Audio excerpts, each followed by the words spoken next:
2초. 2초. 아, 세트 양보고.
오케이.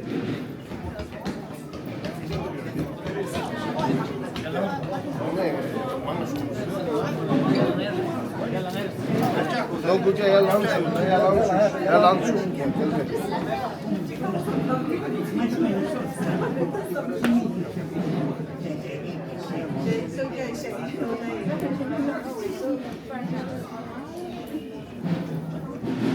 하나만 더 날리면 이거.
Destilé.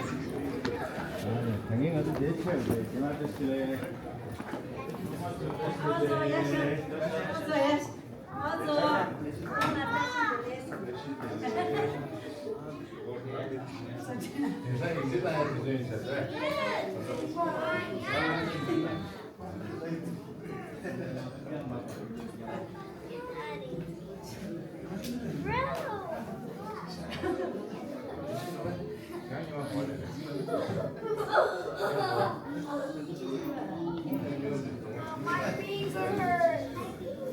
Go get your baby in here. 그래 이거 한번 저기 봐. 너 집에 일상에 짱아들이 라도 왔어. 그것도 많지 않아.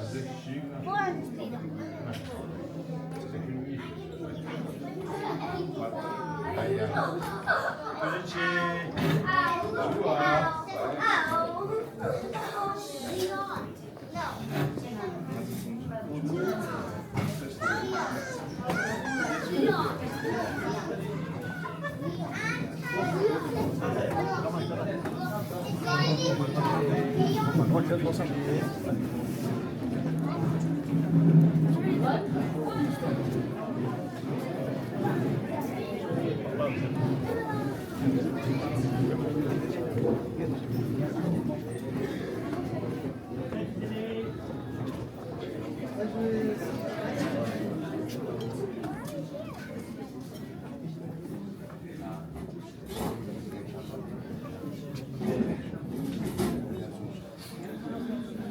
Passival 맞아.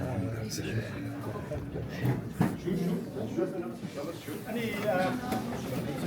한번 이게 3만 원. 아니, 스페셜 하시면 한 소식을 만들어. 뭐 Sikyong 되는데 아니 계산에 그래서 오늘 아니 무슨 아쉬워이 공부하다 아니 나 배치에 받거나 산에 망고시라 도치제 오늘 위에서 메타는 것이 페레 아니 단내는 저 샌프란시스코 도치제 테마 뭐 Sikyong 차네 체제 아니 뭐들 테마 이것들 아니 믹스에기 아니 슈게소라 아니 가면은 이제 그스네 또 숨을 아니 따로 이들에 아니 싱게서 tempo 가면나지 공원 차샤베네 상원 시사디 나와서 이제 나오는데 아니 나 슈디 프라네 아니 비대가 그 뒤에서 시기를 되게 참 고싶지 나와서 이게 예워야 됐습니다. 봐. 일단 이 배찬에 아니 공원이 그뒤 배네 이 싱게서 좀 가면은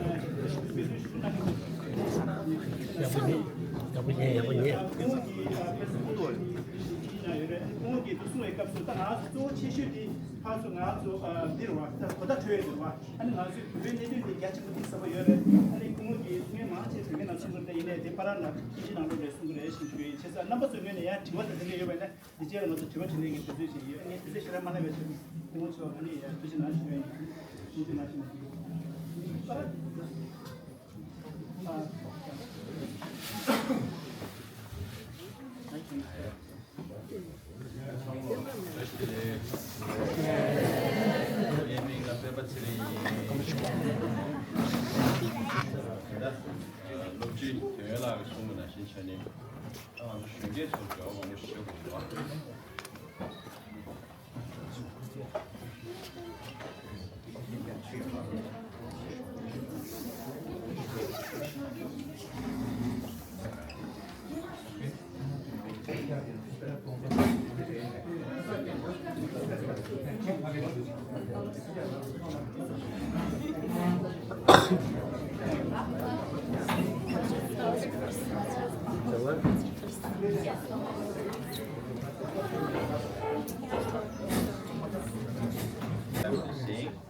We also have this saying,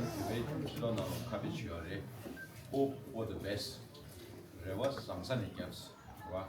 And prepare for the worst.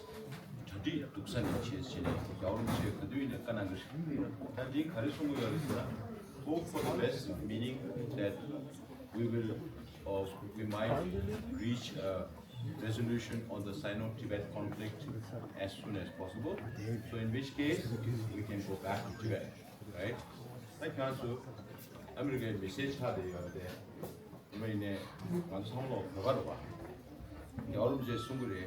whether you like it or not, in this life you have Tibetan blood, you have Tibetan bone. This is the Shatter Rusum style thing, and the big Shatter Rusum did, and then you are. That we say the kind of Amriva. We are in exile, we were forced, into exile because Chinese government occupied, Chinese communist China occupied Tibet. And it's this mixture of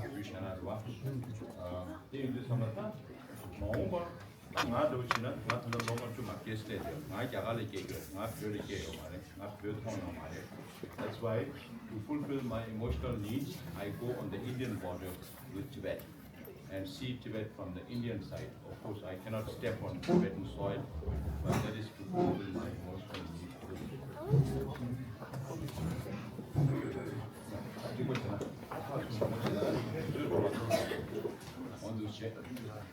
And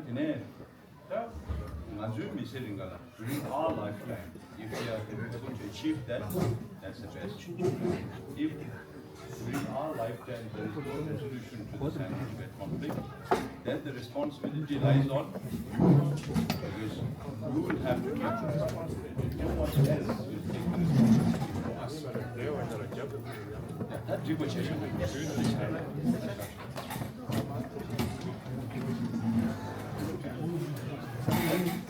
now, if you have to take the responsibility, then you have to understand Tibet. So otherwise, you will not be in a position to explain about Tibet. So instead of talking about the larger global politics, geopolitics, geostrategic, all that, I thought it's important that you should know the basics about Tibet. Because we lived in India for 65 years, right? We assume that because of the popularity of His Holiness Dalai Lama, Indian people know about us. But it's an illusion. When we go speak to even educated intellectuals, they don't know much about Tibet. So we have to explain the basics about why Tibet is important, not only for Tibetans, but for the whole world. So one importance of Tibet is the geo-strategic importance of Tibet, in the sense where Tibet is located. So Tibet is located this is Tibetan Plateau, and this is a satellite image. This is Asia, so you have India here, you have China, this side, you have Mongolia, and others, Afghanistan and Pakistan on the west. So Tibet is in the middle of Asia. So if you take the whole of Asia, then you can see that Tibet is very much in the center, in the heart of Asia. That is why the geopolitical or geostrategic location of Tibet itself is very important. The subject on the image on the subject is where it's natural boundary because of geography. The subject is like Shirim like you attend Sunday, or some of you already attended Sunday classes, weekend classes. So it's like next. For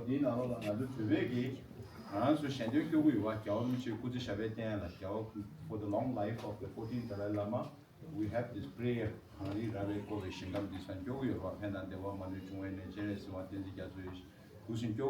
This first line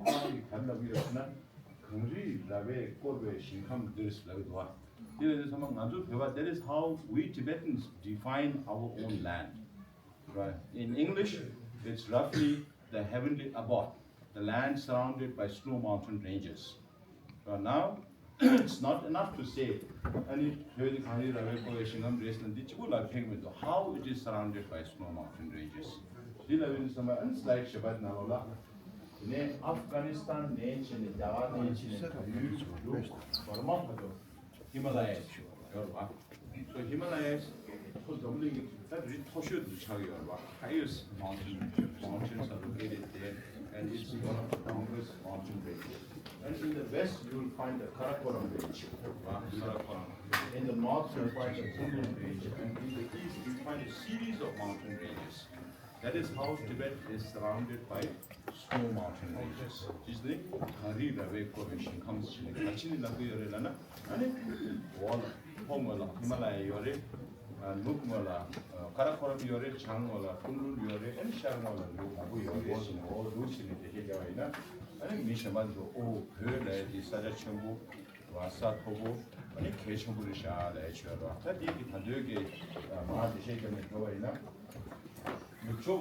The Westerners, the immediate neighborhood of Tibet, we always had relations. But not many people could come into Tibet because you have to climb. There was no aeroplane those days. There were no motorable roads. You have to go by walk, or you have to ride horses or ponies.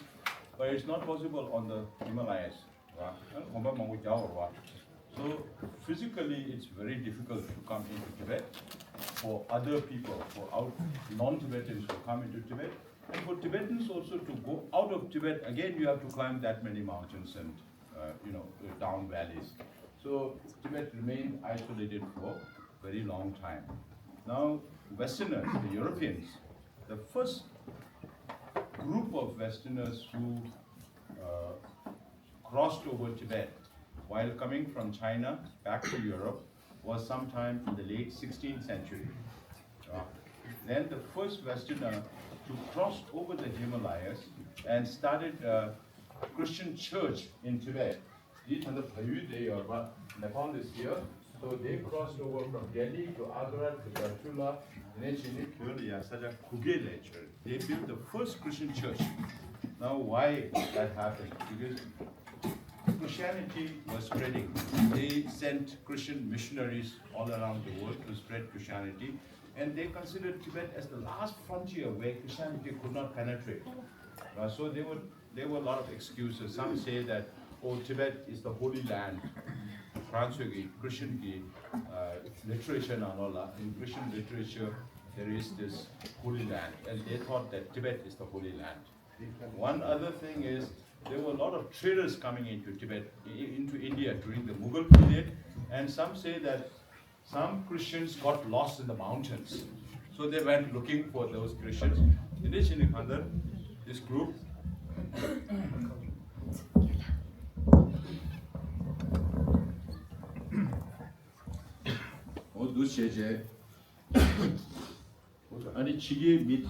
Portuguese.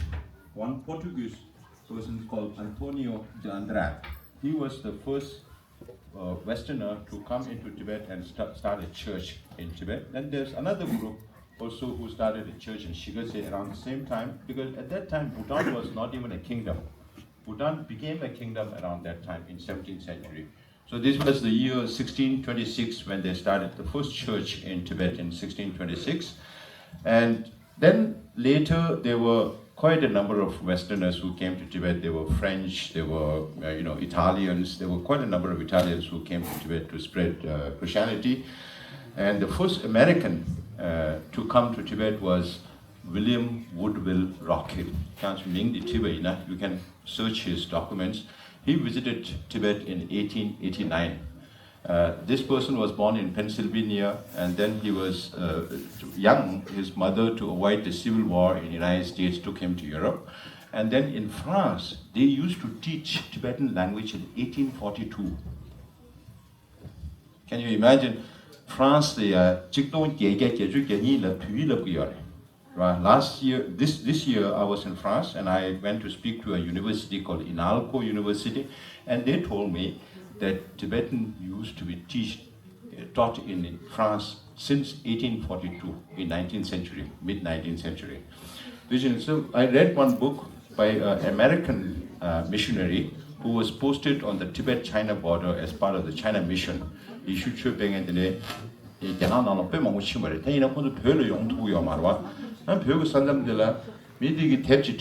Tibet Frontier Outpost in 1906. He wrote a book called Tibet Frontier Outpost, and one of the chapter was titled as The Roof of the World. Maybe from that time, Westerners started calling Tibet the roof of the world.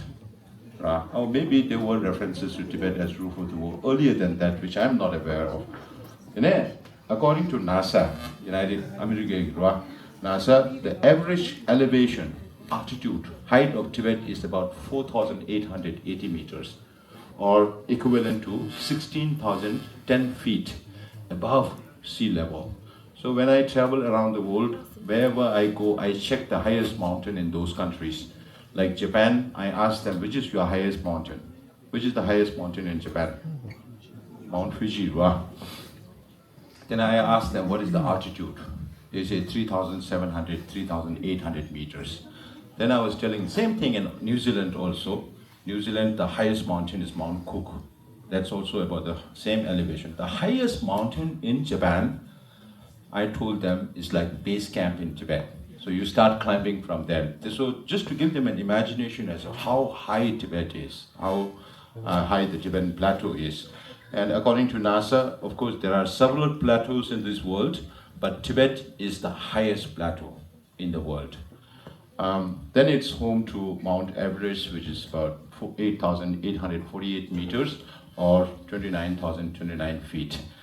And Tibet is huge. Tibet is not a small country. Sometimes we Tibet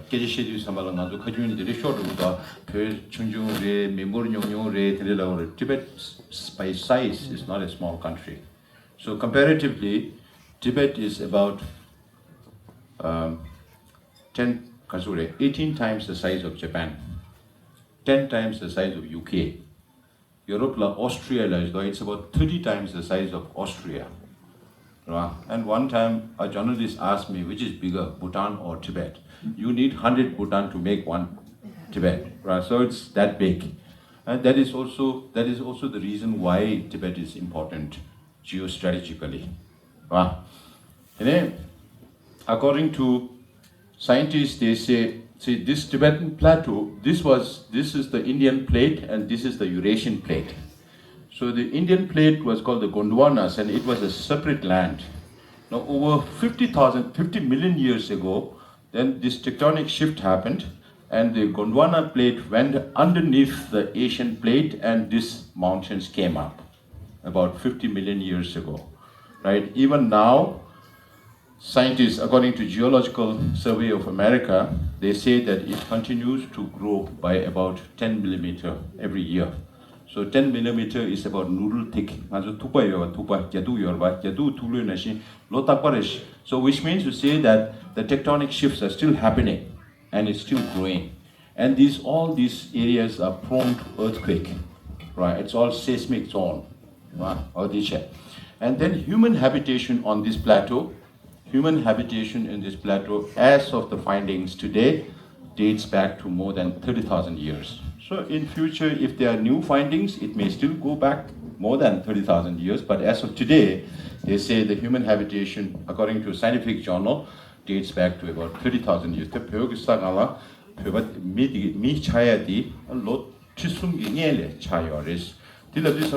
And Tibetan civilization is also very old. People lived on this plateau for that long. Now, environmental scientists call Tibet the third pole. The third pole. The pole Shemanyidi, North Pole dan South Pole. Right? So why environmental scientists call Tibet the third pole? That is it's just not enough to say Tibet is the third pole, right? So this term, the third pole, was coined by a Westerner around 1932, but not widely used. Now, you find reference to Tibet as third pole even in the COP meetings, right? And how the COP meetings, the international environmental conferences are not giving enough focus on the Tibetan plateau. So why they call it the third pole? This map is to show you the permafrost and ground ice on Tibet. So in the next slide, you will see that Tibet has the largest reservoir of glaciers and permafrost outside the two poles, Arctic and the Antarctic, right? And Tibet has about, according to UN Environment Program, UNEP, they say Tibet has about 46,000 glaciers, right? Glaciers. And it holds about 14,500 cubic kilometer of glacial ice. That is according to the Chinese Academy of Social Sciences. And people say that Tibet regulates climate in that region. The Tibetan plateau regulates the climatic conditions. So it decides the monsoon, which is the rainfall in India and surrounding areas. Some say the jet streams that flow over the Tibetan plateau decides the climatic conditions in the neighboring countries. And also because of the El Nino impact. El Nino is the warming of the Pacific. It decides the climatic conditions in these regions. Last year, I went to Brazil and to Colombia and Mexico. And just before going there, I read a scientific journal which correlated the climatic conditions in Amazonia. And Amazonia is called the lung of the world because it has so many forests there, right? And Tibet is the roof of the world. And they are on exact polar side of the world, on two different sides of the world. Just like the North Pole and South Pole, Tibet, the roof of the Tibet is here, roof of the world is here, and Amazonia is on the other side of the world. Then people might wonder, what has Amazonia to do with the roof of the world? So scientists found that they studied climate change impacts from Amazonia to Tibet, and they found that when there is more rain in Amazonia, then there is less snow in Tibet. When there is more snow in Tibet, then there is less rain in Amazonia. So those correlations are also there. It shows how interdependent we are, even on climate change. Then, now Asians call Tibet the water tower of Asia. It's just like water tank in Asia because of Tibet's altitude. So you can see why they call it the water tower of Asia. It's also connected with the third pole, right? Because of the glaciers and permafrost that Tibet has. So major rivers in Asia originate from the Tibetan plateau or from Tibet. So in the east, you have the Yellow River that originates from Tibet and goes into China. Now, if you have read about civilizations, the Chinese civilization was formed on the bank of Yellow River. And this river and the Yangtze River, which originates from Tibet and flows into China, are the two lifelines of China. Without these two rivers, China cannot support its 1.4 billion people. Right? According to scientists, some say the underground water in China, about 60% of China's underground water is polluted, which means it cannot even be used for irrigation. And about 50% of China's surface water is polluted. So for the very survival of for the Chinese people, the water that originates from Tibet is very, very crucial. So it's very important even for the Chinese themselves to make sure that Tibet's environment is protected for their own well-being. And then you have the Mekong, which originates from here, then goes into 5 different Southeast Asian countries. It goes into Laos, Burma, Cambodia, Thailand, and Vietnam. So 5 countries the Mekong flows and reaches these. Now, I was also in Cambodia, I was also in Thailand, and when you go there, now you read more issues about people's livelihood being changed because China does not share any hydrological data with downstream countries. Forget about water sharing. With India, they have just started discussing about sharing hydrological data because if you don't share hydrological data, in India also we had in 2008, there was a major incident, an artificial lake was formed called Parichu, and China did not share the hydrological data, and then this got burst. Right? This artificial lake got burst, and then the downstream India, many people got killed.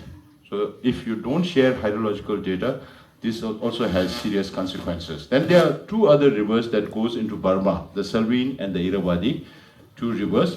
And this is River Tsangpo, Brahmaputra, which originates from Western Tibet, comes to Eastern Tibet, takes a U-turn here, and then comes into India and then Bangladesh.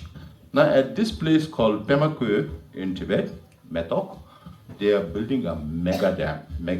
Now which is the biggest dam in the world today? The Three Gorges Dam. The Three Gorges Dam is also in China. Now this dam is supposed to produce 3 times the hydroelectricity than the Three Gorges Dam. Right? So you can imagine how much water needs to be stored upstream and how much flora and fauna that is very unique to the Tibetan environment will get submerged and get destroyed, and how many Tibetan villages and monasteries will get submerged. That is at least one part. But I also told you that the whole area is seismic zone. Now if something happens to this size of a dam here, because of earthquake or something, some natural disaster, then water will come into these areas. So people in Arunachal Pradesh, in state of Assam in India, and Bangladesh will get washed away with that amount of water. So it will have serious human catastrophe if this dam is built, and in future if something happens to that size of a dam. But the larger idea is China wants to divert all of Tibet's water up north because north of China is getting parched. Right? So they have major plans to take this river along this side and then take it north. There are these reports ICD report, and then you have another smaller river that originates from Tibet, comes into Nepal and joins the Ganges. It's called Karnali. So Tibetan river also flows into Nepal. Then you have the Ganges. Ganges flows from the Indo-Tibetan border, and then it flows into India. It's one of the most sacred rivers in India. Then you have the 2 rivers that flows in the west. There's the Sutlej and the Indus that flows into India. Then it flows into Pakistan. And the Indus is the title of Indus Valley Civilization. So on the Yellow River, you had the Chinese civilization. On the Indus, you had the Indus Valley Civilization, 2 of the most oldest civilizations in this world. So water that originates from Tibet is not only important for Tibet, but for the whole region. In the next slide also you will see But the countries that I talk about, right, from Pakistan to Nepal to India to Bangladesh and five Southeast Asian countries, Laos, Cambodia, Thailand, Vietnam, and Burma, and China, they are some of the most densely populated areas in the world. Because India has 1.4 billion, China has 1.4 billion. These two countries alone is about 2.8 billion out of 8 billion people in this world. So people say, these 10 countries I already mentioned, and people say that between 1.8 billion to 2 billion people have something or the other to do with rivers that originate from Tibet. Their livelihoods are dependent on rivers that originate from Tibet.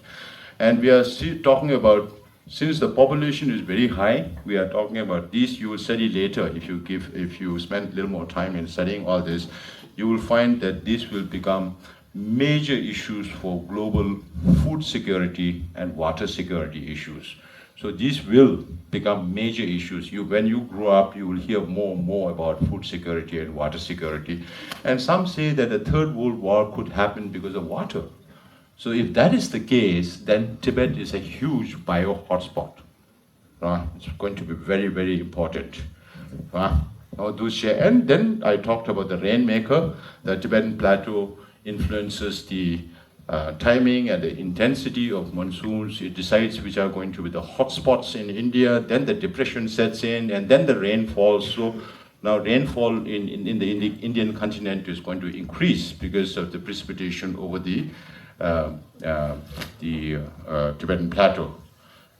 Then heat waves also are getting worse. The worsening heat conditions in Europe are also impacted by the thinning of snow on the Tibetan plateau. Now the snow melt on the Tibetan plateau is twice the speed than normal in other countries, and it's 3 times the speed in the polar regions, in North Pole and South Pole. So on Tibet, it's twice the speed. So water is melting very fast in Tibet. If water melts in Tibet, there will be no more water to supply to all these countries. The 10 rivers that we are talking about, that goes into 10 different countries. Now, this is a new report that the International Campaign for Tibet came out about a month ago. This time, when we were in Washington, D.C., ICT team was there, and Danila had taken this map out of that presentation. And these are all dams that Chinese government is planning. The red ones, the black ones are the proposed, and the yellow ones are in preparation.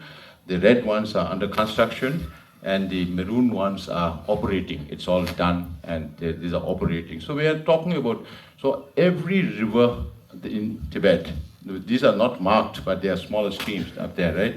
So every river in Tibet, you find multiple dams that China is building. So which means China wants to control all resources, including water, which is one of the most important resources, right? So this finding talks about at least 193 dams that they found physically, and they have marked in all these locations. But the unmarked ones, they feel that it could go up to 300 dams inside Tibet. And damming of Tibet's water to produce hydroelectricity, to take it to eastern China. All this hydroelectricity goes to eastern China. Now, this year you must have heard that there was a major dam being built in Kham area, right? Between Dege and Jomda. So this is just one of the dams that Chinese government is planning out of 13 dams in the upper reaches of Yangtze. So Tibetans, on their knees were pleading to the Chinese government not to build this dam because it's going to submerge a lot of land, destroy old monasteries and also Tibetan townships. So Chinese government doesn't care about what happens to Tibetans. They just do what they want to do. But we have to create awareness in the international community to put pressure on the Chinese government that whenever they do any developmental work, including damming, they should be conscious of environmental repercussions because of these dammings. So this is just to give you an overview. So in the other map, in this you can see China today is 1.4 billion people, and they are the largest Asian country, a country in Asia, apart from Russia, right? And then India is also home to 1.4 billion people. So between these two nations, Tibet has always remained as a buffer. So there was never ever China. But then Chinese occupied Tibet in 1950, right? And then it became India-China border. Even now, Indian government has not changed the name of the forces on the border. They still call it Indo-Tibetan Border Police, Indo-Tibetan Border Force. So I keep telling the Indian people also that that also underlies India's position on Tibet and the Tibetan border, right? So Tibet has always played the role of a buffer. Now, through the middle way, if we can find a non-violent, negotiated, mutually beneficial, both for the Chinese people and the Tibetan people, a solution, then that could be lasting, because non-violent solutions could be lasting. If you look at the world today, you talk about Israel-Gaza conflict that is going on, Ukraine, Russia, some say that there are 55 violent conflicts going on around this world. And just few days back I was reading, this might be one, how should we say?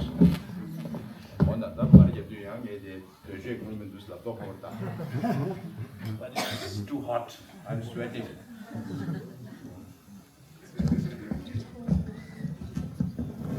소수 누구나는 소수 경험을 봐. 자주 상황만 거는 소수 경험을 장도 가자. 저희도 선발을 시고 맞은 소수 경험을. 강가랑가랑 두고 당해 동문도. 이게 시에서 제일 강 문화 대지방에 출루가 사.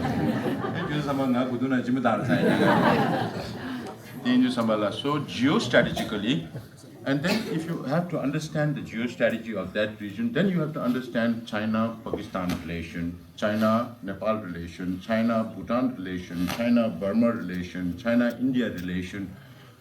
Every relation between China and these countries we have to understand. Then only we will understand the geostrategic importance of Tibet. So if Tibet issue or the Sino-Tibet conflict can be resolved peacefully, then there is a lot of potential to bring more peace and stability in the whole region. Then China and India does not need to be confronting each other. No, okay?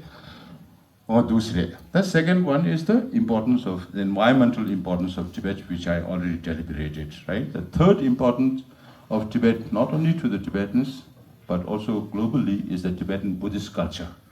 So Tibetan Buddhism came to Tibet around 8th century. We, as His Holiness always says, we follow the Nalanda tradition, right? So 8th century, there were Chinese, also Chinese Buddhists in Tibet during King Tsering.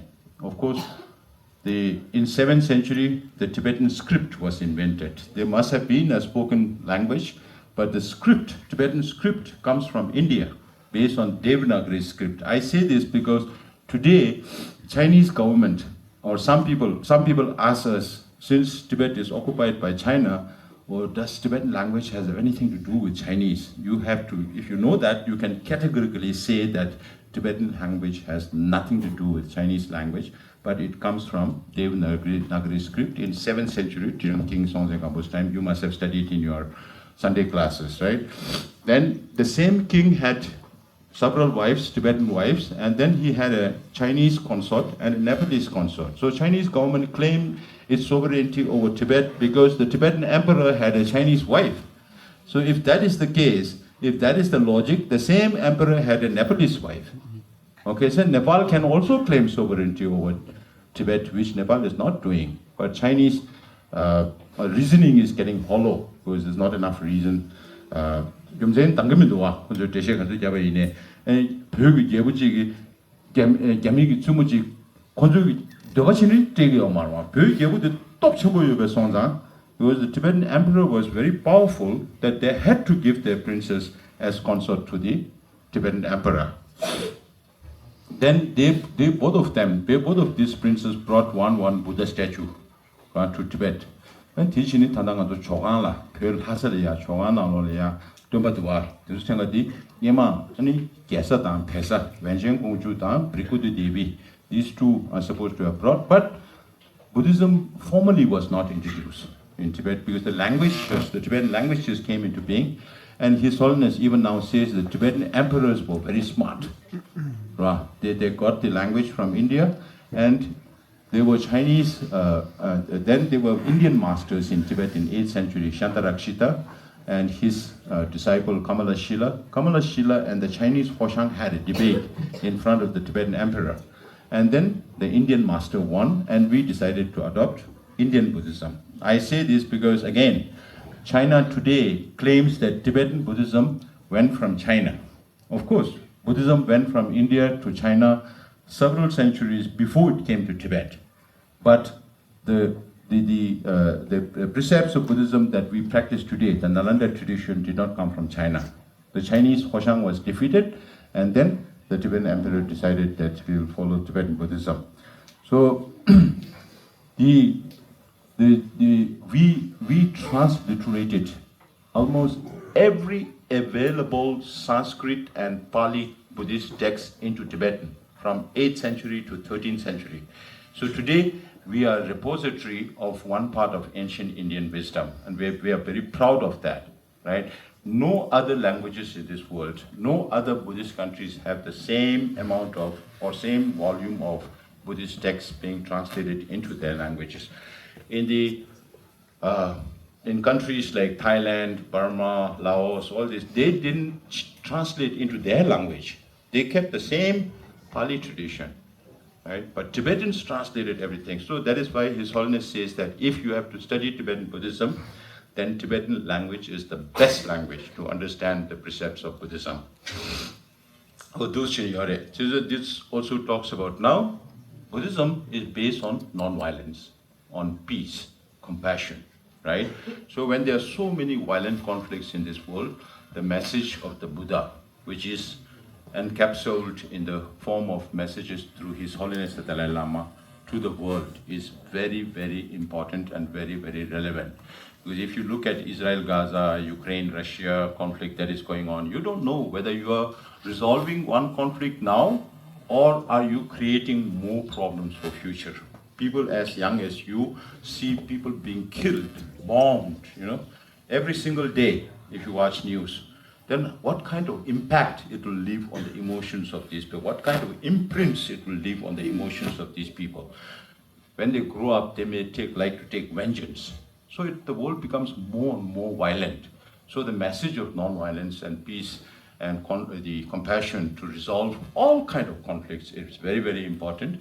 And that is also the reason why His Holiness proposed the middle way policy to resolve the Sino-Tibet conflict. Okay, so again, before we talk about the middle, I'll just give you an overview of Tibetan history, because China claims its sovereignty on Tibet based on history. Right? So we should know how we have to argue back against the Chinese as to how Tibet was not part of China historically. So in this you can see the Song dynasty is too early, so we can leave it that, but the Yuan dynasty in China is that period when the Mongols invaded China. Tibet at one time was a huge empire. Between 7th to 9th century, we even captured the capital of China, dethroned the emperor and put in a puppet king in 8th century, right? And this not today's Beijing or Nanjing before that, but those days the capital of China was Xi'an or Xiangyang. So from that Xiangyang to present day Uzbekistan, Samarkand in Uzbekistan, that used to be the extent of Tibetan empire at one time. So Tibet was a major power at one. We should be proud of this. Right? We talk about Songzhen Gampo, Tison Dezen, Chirabachin, up to those periods. And then Tibet disintegrated for about 400 years, up to 13th century. But even at the end of those disintegrated periods, when there was not one single king who could rule the whole of Tibet, but I say Tibet's frontiers were very, very well protected, because a few years ago I was in eastern India to find out. I also found that beginning of 13th century, when Genghis Khan was becoming a big empire, big emperor in the region, because they were merciless. If they have to capture San Francisco, if they are coming from south, they come through San Diego and they kill everybody. By the time they reach here, everybody surrenders for fear of being mercilessly decimated, right? So But in 1206, India was ruled by the British, and they sent 10,000 army into Tibet, and only 100 returned back, which means to say that even though Tibet was disintegrated, Tibetan frontiers were very well protected. So Tibetans developed relations with the Mongols in 1247, around mid-13th century, because the Mongol emperors were looking for a spiritual master, and they found Sajapendita Kungwa as the most suitable imperial preceptor to teach spirituality to the Mongol kings. And then later, Longwe Choge Pakpa, who is the nephew of Sajapendita Kungwa ruled Tibet and introduced what is called the pension system of governance in Tibet. And after we established relations with the Mongols, then Kublai Khan, the fifth Khan, invaded China, right?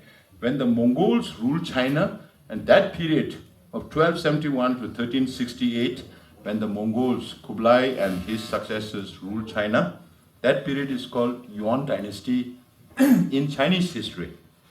But the Mongols were there even before that. Mongols were there even after that. So this is the period when the Tibet was ruled by the Sajapas. Then Mongols were overthrown by the Mings. Mings are real Chinese, Han Chinese. So today we have a lot of, in China also there were a lot of academic discourses as to who's the real Chinese. Is it only the Han, or the Tibetans also Chinese, or Mongols also Chinese, or Manchus also Chinese? So if Mongols are also Chinese, then they can claim half of the world because Mongols conquered that much area, right? Kublai Khan, Genghis Khan and his successors invaded many parts of the world. So when the Mings overtook and ruled China from 1368 to 1644, a little more than 300 years, parallelly in Tibet, we had three dynasties. The Pamodruba dynasty, who ruled Tibet for about 100 years. Then that was followed by the Rinpoche dynasty for about 100 years. Then they were followed by Devatsangpa for about 100 years. So parallelly, from 1368 to 1642, Tibet was ruled by the three dynasties. And China was ruled by the Mings. And we didn't have much to do with the Ming dynasty, right? And then the Mings were overthrown by the Qings. Now Qings are Manchus. Do you watch Kung Fu movies, Chinese Kung Fu movies? If you watch Chinese Kung Fu movies, you will find in contemporary story, you will find that Chinese are all protagonists. All the antagonists, in Hindi we say dakus, right? All the dakus are Manchus. So the societal perspective of the Chinese people is that Manchus are not Chinese. But today, China claims that Manchu dynasty is also a Chinese dynasty. So the Manchus ruled China from 1644 to 1911, right? And Tibet, now if you look at that, see here you find 1644, but Tibet in 1642. This took the we have to change this, we have to improvise this presentation. So 1642 years before the Manchus overthrew the Mings, the fifth Dalai Lama had already taken over the spiritual and temporal leadership of Tibet in 1642, 2 years before.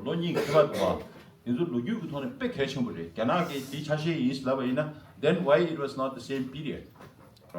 Then the Dalai Lamas, from the fifth Dalai Lama till the 14th Dalai Lama, ruled Tibet, right? And China was ruled by the Manchus till 1911. Then that was followed by, of course, from 1911, then there was the nationalist movement, which is called the Kuomintang.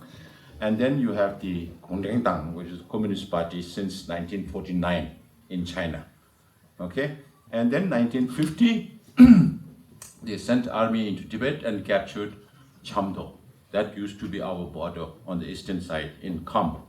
And that was on October 5, 1950. Just 1 month after that, on 17th November 1950, the 14th Dalai Lama at the age of 16. Who among you are 16 years of age? At your age, His Holiness the Dalai Lama had to take over the temporal and spiritual leadership of Tibet. Now, what was I doing when I was 16? Now, what are you doing when you were 16? When you are 16, we are still studying, right? But the Dalai Lama, the 14th Dalai Lama, had to take over at a very, very crucial period of our history when the Chinese just invaded Tibet, and then His Holiness had to flee on the Indian border, stayed there for around 7 months in Tromo, and then during that period, we were forced to sign this so-called 17-point agreement by the Chinese government, right? So I'm telling you all this just to give you a imprint, then you can read more documents, books, right? So today I carry 2 books with me when I travel around the world, because one thing is that the Chinese government, we have to take a position on the Tibetan history. When we say middle way, when we say middle, then we talk about polarities, right? Without polarities, there is no middle. So one polarity is the present situation of occupied Tibet under the repressive Chinese government, and the other polarity is the historical status of Tibet as an independent state. So His Holiness is trying to find a middle way called the genuine autonomy, because in Tibet, they still call it Tibet Autonomous Region, Tibet Autonomous Prefecture, Tibet Autonomous County, but there's no real autonomy. It's only their name. So, genuine autonomy, not just only in name, but also in practice. Right? So that is what His Holiness is trying to seek. A solution that is mutually beneficial both for the Chinese and Tibetan people. So now, if there is no recognition for the polarities or extremities, then there is no value for middle way. That is why China is not responding to our call to negotiate. That is why we have to go to the international community seeking their support to ask China to negotiate with us peacefully, to find a resolution that is peaceful. Because His Holiness appreciates the concept of European Union.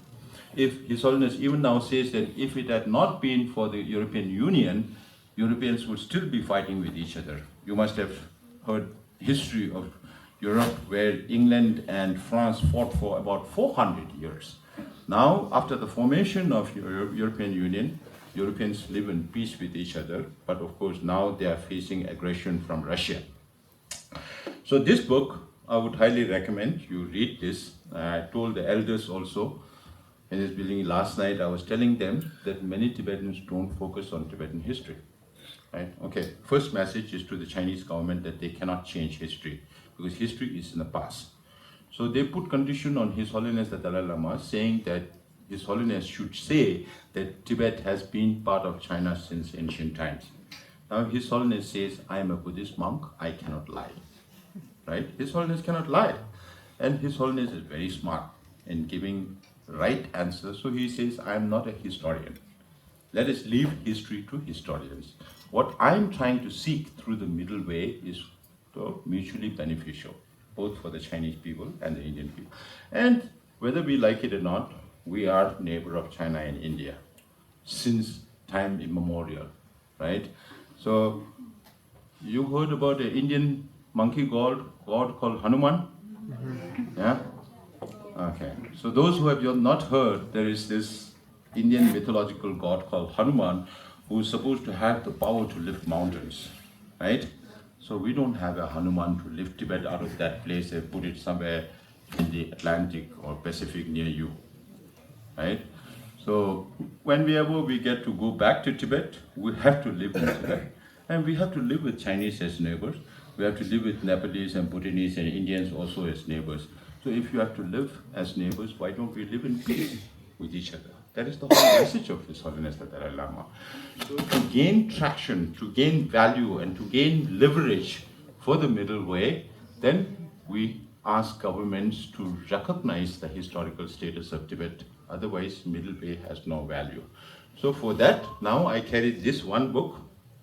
Last night, if some of you were there at the public meeting, you can also, when you find time, I would highly recommend the Tibetan Association here to invite Michael Van Walt. The author of this book is very much here in Bay Area.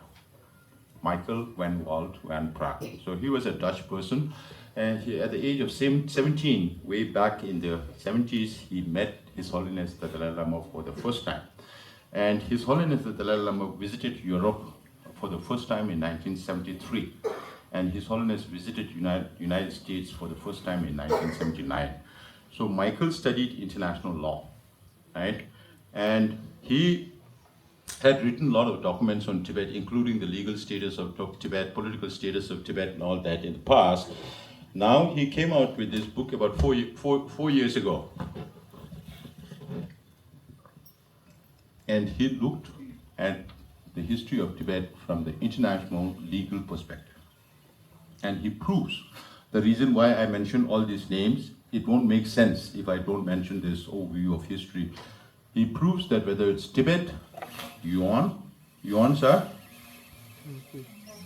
Mongols, right? Tibet, Yuan, Tibet, Ming, who are the real Chinese, Tibet, Qings are Manchus. Or as per international law today, he proves that Tibet has never been considered part of China, right? So this is very important for you to read so that you get a perspective of international academic research on Tibet. And then if you read Tibetan history from the political history of Tibet by Shagapa, Tsering Shagapa, all that, then you will get different perspectives. Then you have to also understand how China is trying to claim its sovereignty over Tibet. So if you know the details, then you can fight back. You can argue back and say it's not so. Tibet was independent. So how was Tibet independent? This book will help you through the international legal perspective as to how Tibet was not considered part of China. So I'll circulate this to you. You take pictures from your mobile phone, get it from Amazon. There will be an Asian version also coming out because it's called an eye clinic. Because his idea was that the history of Tibet is not known to the world. It's very blur. And now that he wrote this, he researched and he wrote this book, it has become very clear, like 2020. I don't know, this is a clinical term in ophthalmology. 2020 means very clear, right? And then this other book is by a Chinese. This is in Chinese, so I don't think any of you can read Chinese. But this is written by a Chinese professor, right? Chinese professor. When he was in his university days, maybe at your age, then he was hearing the Chinese government asking other governments to say Tibet is part of People's Republic of China. So he was wondering, because he kept hearing that the Chinese government saying Tibet has been part of China since ancient times. So if Tibet had been part of China since ancient times, then why is the present communist government asking every government to say Tibet is part of PRC? So he was intrigued by this question, and then he became a professor for life. And this author lives very nearby from you, about 4 or 5 hours by drive. So he lives in San Diego. This time I'm not able to go to LA, so otherwise LA, San Diego, I would have met him there. So he wrote this book based on Chinese imperial historical records. And Chinese are very well known to have a systematic record of history. When the one dynasty ends, the other dynasty revises the whole history and they lay it down. Right? When the Yuan finished, the Mings came, the Ming revised the Yuan history. Just like when the Ming got finished, the Manchus, the Qings revised the history. So it's very, very well documented. They cannot argue back. So he looked at the imperial Chinese historical record. He took all these materials from the Communist Party website, right? And it's an old Chinese, so he made it into new Chinese language. And this is not written in the form of a historical narrative. This is more an argument as to how imperial China, if you can consider the Yuan and the Qings also as Chinese dynasties, then how imperial China had never considered Tibet as part of China. And coming from a Chinese professor, this is very valuable book, right? In Dharamsala, those who can read Tibetan, you can order from there. And the English version will come out in about 3 months' time. So professor doesn't want any mistake because he says, I'm confronting Chinese government. So I don't want simple mistakes or silly mistakes in my book. So when you change from one format to another in computer, then the indentations go wrong. So they are manually getting everything right. So the English version, when it comes, Kumo Namgyala is here, our representative in Washington, D.C. They will be working together with Professor Lau to publish this in English, and when the English version is out, some Tibetan historians say that this book, they have never seen any other book like this, because this has a lot of evidence as to how Tibet was not a part of China. So here, this is an overview of Tibetan history. Now, a little overview about the Tibetan government in exile, or Central Tibetan Administration. You must be wondering, what is Sikyong? What is Sikyong's job? What kind of government we have in exile, right? So His Holiness was a visionary, always. When we came into exile in 1959, nobody thought that we would have to live in exile for so long. Everybody thought that we will go back in a short period of time, because during the 13th Dalai Lama's time, also the Chinese came to come and killed many Penpas, and they came to Lhasa in 1910, and the 13th Dalai Lama had to flee to India in 1910. But 2 years later, His Holiness the Dalai Lama returned back to Tibet, because we kicked out every single Chinese from Tibet. So during the 14th Dalai Lama's time also, we thought that we will return back to Tibet in a short period of time, but it did not happen. Now we have been in exile for the last 65 years. The benevolence of His Holiness the Dalai Lama on the Tibetan people, we say, if it had not been for His Holiness the Dalai Lama coming into exile, there were very few Tibetans in Kalimpong and Darjeeling in India, and the Indian government was ready to send them back. But as soon as they found, the Indian government found that His Holiness the Dalai Lama stepped on the Indian soil on 31st March 1959, then they didn't send the Tibetans back to Tibet. Some 80,000, 85,000 Tibetans followed His Holiness. And if it had not been for His Holiness, they would not be an exile community in the first place. We wouldn't be there, you won't be there, your parents won't be there, your grandparents would not have been able to reach India, and there would be no exile. So we'll have, all of us must have, if we are born in the same manner that we are born here, then we would still be suffering under communist China. So the very reason that we have an exile community is because of His Holiness the Dalai Lama. And as His Holiness is a visionary, as I not even 1 year after coming into exile, we were going through a lot of trouble, because Tibetans, as I mentioned, Tibetan language script came from India, but we don't speak any Indian languages. So our people were illiterate, most of them, and they had no skill whatsoever. And we always lived in the mountains, right? We always lived in the mountains, and India was very hot for the Tibetans. So many of our people died because of dietary problems. So later they were put up in the foothills of Himalaya. So whenever, if you get to go back to India, you are the session. So if you get to go to the Himalayas in Chamba, Darjeeling, Manali, Shimla, all these places, then you should imagine that your grandparents worked on road construction, because that's the only thing we could do, hard labor. We didn't have enough education. But His Holiness introduced democracy in 1960, not even 1 year after coming into exile, because His Holiness visited China in 1954-55 when he was only about 19, 20 years old. He met with Chinese leaders like Mao Zedong, Zhou Enlai, Tu Dai, all that. And he found that, of course, everything looked very disciplined, but people didn't have the freedom to speak their mind. And then His Holiness was able to come to India in 1956-57, and that was just 10 years after India got independence, and it was a nascent democracy. His Holiness visited the Indian Parliament, found it very chaotic, but everybody had the freedom to speak their mind.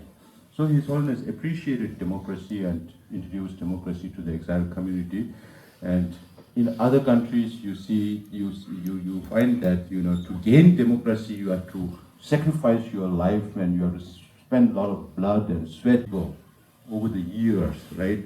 Now, today, even an ordinary person like me, a farmer's son who grew up in a settlement working on the fields, could become Sikyong, right? So it's all because of His Holiness. So today, we have a Supreme Justice Commission, which is one organ of democracy, but we don't handle criminal cases, because we live in India and we have to conform to Indian laws. Just like in the United States, we Tibetans are here, but we have to conform to American laws. Otherwise, we can't exist, right? So, but our courts follow all the due process of law, but functions more like an arbitration. And then we have a parliament of 45 members. So you have 2 members from the United States and 2 members, this is North America and South America, 2 members, Europe and Africa, 2 members, one member from outside India, Nepal and Bhutan in the Asia-Australasia region. So most of the time it get the one Tibetan in Australia get elected because we have more than 3,000 Tibetans there.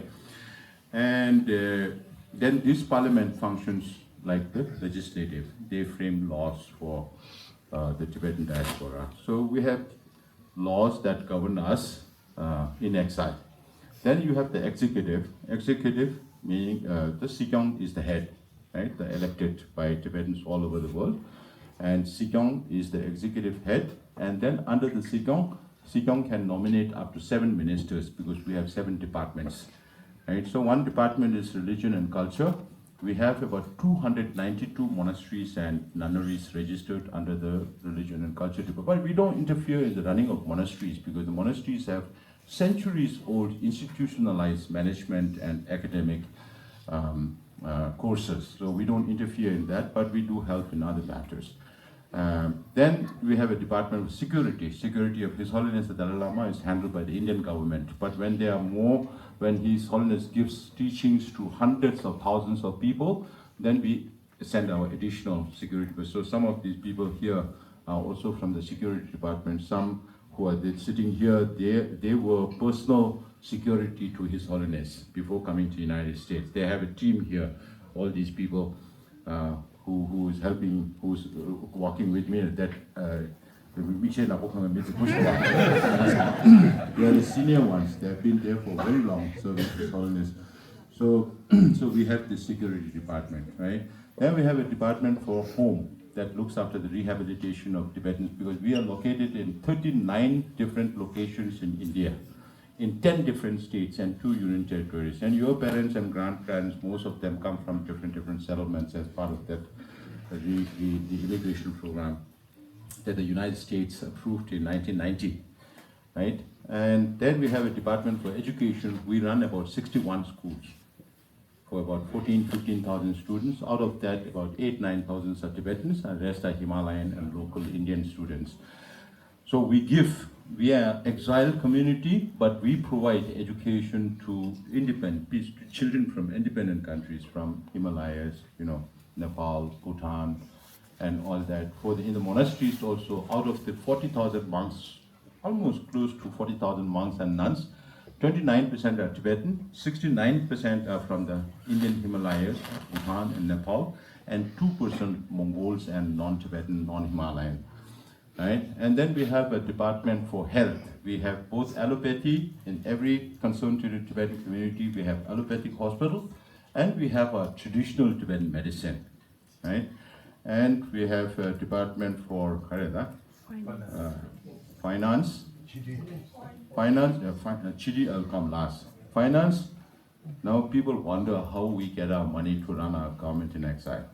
So this is always a constant question. This is something that Chinese government is always very interested in. But fortunately for us, the funding for the Central Tibetan administration comes from varied sources, mainly from the Indian government, mostly for humanitarian support, education and all that. And then the second comes from the United States. So we have to, this time we spent about 8 days in Washington, D.C. Now that the new administration is coming in, so if the appropriations for this year, now you must have heard about, do you give interest, do you spend some time on American politics? You heard about the government shutdown issues that were happening 2 days ago, right? So all these things also impact us, what the new administration. Of course, we have, because of His Holiness the Dalai Lama, we have very good friends in the Congress, both in the Senate and in the House, right? And we have good friends in the appropriations committees also, but it's not enough. We have to keep pushing, we have to keep working, because otherwise, someday you realize that the first time when President Trump came, normally before the congressional appropriations, there is a White House appropriation. And Tibet budget was 0, right? And we had to run to the hill. Why is it 0? Then the congressman was saying, don't worry, the president proposes, but the Congress disposes. So we will support you. So it continues like that. right? So even after January 20, when the new administration comes in, we have to keep working on appropriations because we receive about $15 to $17 million from the United States government and another $10 million for projects inside Tibet. So we have to keep continuing doing that. Then we have a lot of other governments who give small funding through non-governmental organizations. Then we have organizations, individuals who sponsor Tibetan children and all that. So our sources are very varied. We spend about 35 to 40 million US dollars every year. And the contribution from the Tibetan side is only 9%. Okay, so we are still very, very dependent. If we are spending $100 in a year, we will become independent financially. Otherwise, there is no way we can become independent. Executive the millionaire, the billionaire, the China, and the level days, lottery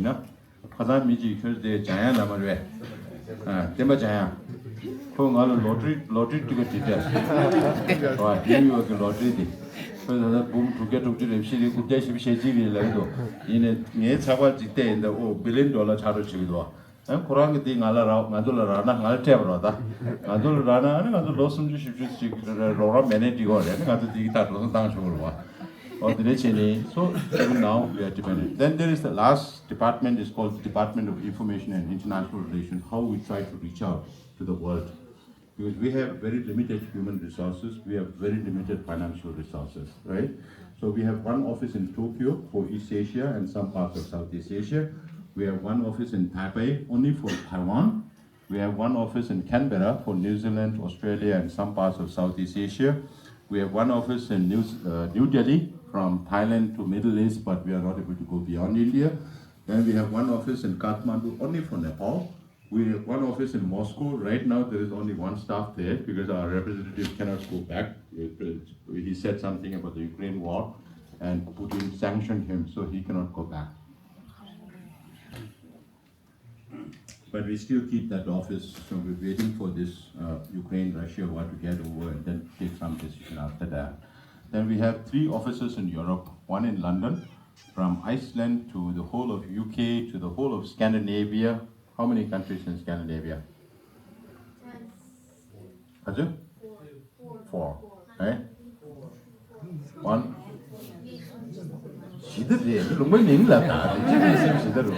Norway, Sweden, Finland, Denmark, and 3 Baltic states. 3 Baltic states. Baltic Baltics are Estonia, Lithuania, and Latvia. 3 Baltic states plus Poland. So one office with just 3 people have to look after that many countries, right? And we have one office in Brussels that has to take care of Portugal, Spain, France, Benelux are 3 countries. Which are the 3 countries? Benelux, Belgium, Netherlands, Luxembourg. Benelux, agree. Benelux, and European Union. And we have one office in Geneva, and responsible for the whole of south of Europe. Italy, Germany, all the Balkan states in Europe. Then we have one office in Sao Paulo. I was there last year, and that is responsible for the whole of Latin America. And we have only 2 people there. And our representative does not speak Portuguese, and he doesn't speak Spanish. So he needs a translator all the time, right? And then we have one office in Washington, D.C., where Kong Namgyala is a representative today, with 5 staff there, including himself, and 1 person responsible for coordination with the Tibetan communities, because United States, we have, in the whole of North America, we have 36 Tibetan associations, right, including 1 yours, and yours is the 3rd largest or the 2nd largest after New York in the United States. But if you take Toronto into consideration, then you may be the 3rd or the 4th, right? So Tibetan, the largest number are in New York, the 2nd one is in Toronto. Minnesota claimed to have about 5,000, but they don't have the exact numbers. Even here, Your president last night was reporting that when we tell people, there are 1,945 people who paid the voluntary tax that we collect, right?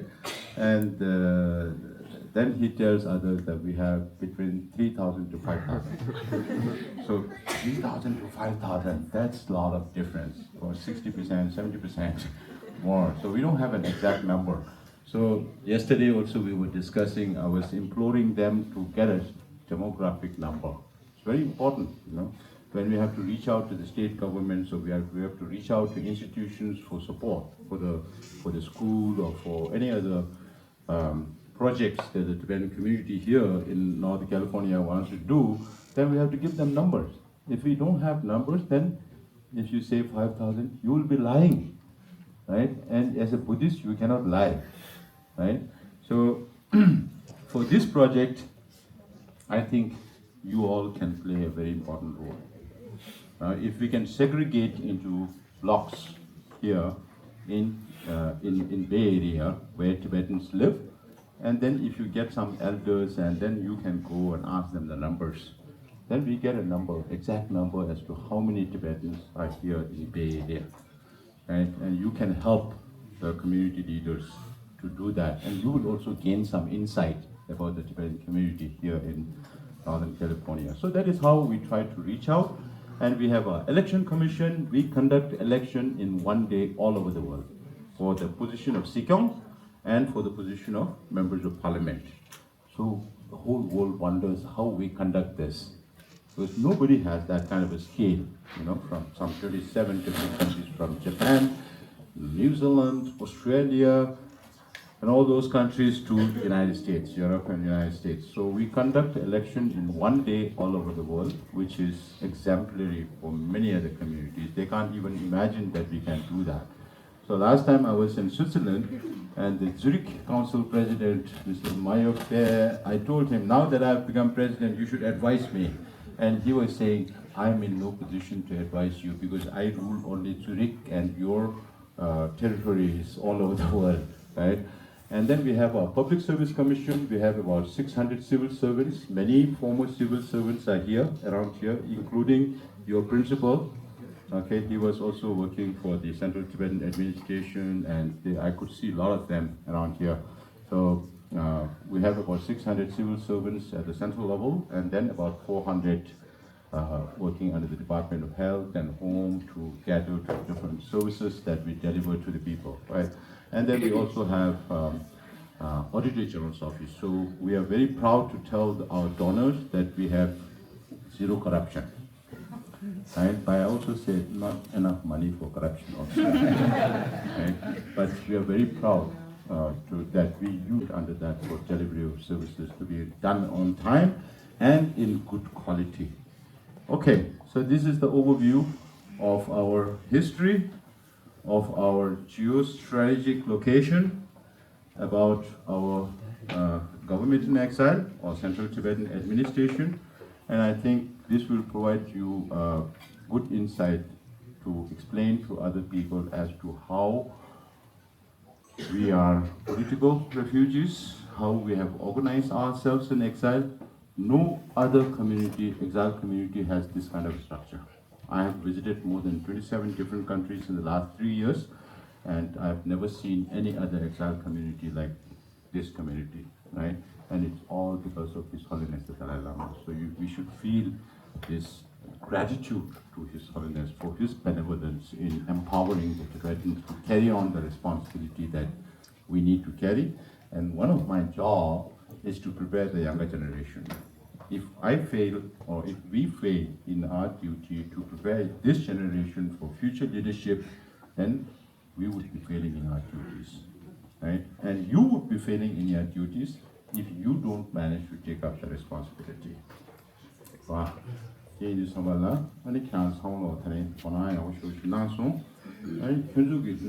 I say I come here to motivate you, right, to take up future leadership. And when you come in so much numbers in attendance and show your interest, then we feel the inspired child. Oh, 다시만 쉬게 낭담에 좋아. 나도 쉬네. 나도 쉬려고 봐. getting old. 나 대타 나고 추울다. 가고 술 동무도 와. 가고 다들 대니만 이슈 소라 가고 치나냐. 저 나고 추가 치고. 그래서 I gave my body to my wife. My mind I kept to myself. So 그래 나도 쉬고. 나도 쉬나? 계속 게임 하는데 수익 게임이게. Who will take the responsibility? 가시 가장 되는 라기도 Tibet support group mga 망고열에 다 용으로 러시아는 Tibet support group 요가 야고로 당국 벼가 되게 게임해볼 와. 당국 먼저 게임하기는 if we don't take the lead, then what will we do with Tibet support groups? 이 상황이 translate 여름지 두지까지는 때내래, 금이직 두까지는 때내래, translate 빨라 하면 좀 미직 동안 레벨 열에 제일 레벨 열에 가리바이네 아무리가 흉기 똑같이 하는 성로 여름철 따니 벽은 해야 되는 거나 벽 아무나 민족 갈래게 나타니 행아주로 디 트리트먼트 라기요 와. This is something we all should never forget our gratitude to His Holiness the Dalai Lama. I never do. And we should listen to His Holiness more and more. 소소소 미지게를 팽그리 내주 충주슈들의 란 별집을다 이임바와 도지체 신슈위 나서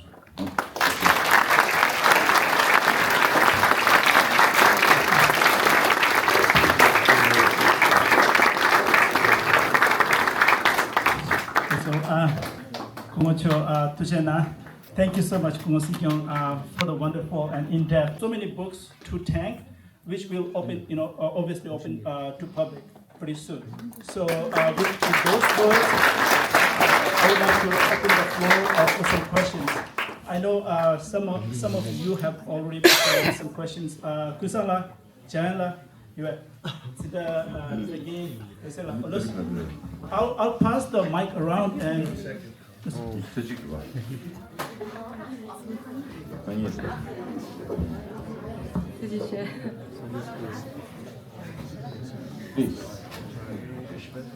Como Sikyong testele gaming matinzi kusanyen and tharing tiwa ijinata. So as Tibetans who were born and raised in America, what can we do to help preserve our culture? The cultural preservation, I think, is through the Sunday school. Now, one thing, Hagar de Chigurbe. Yeah.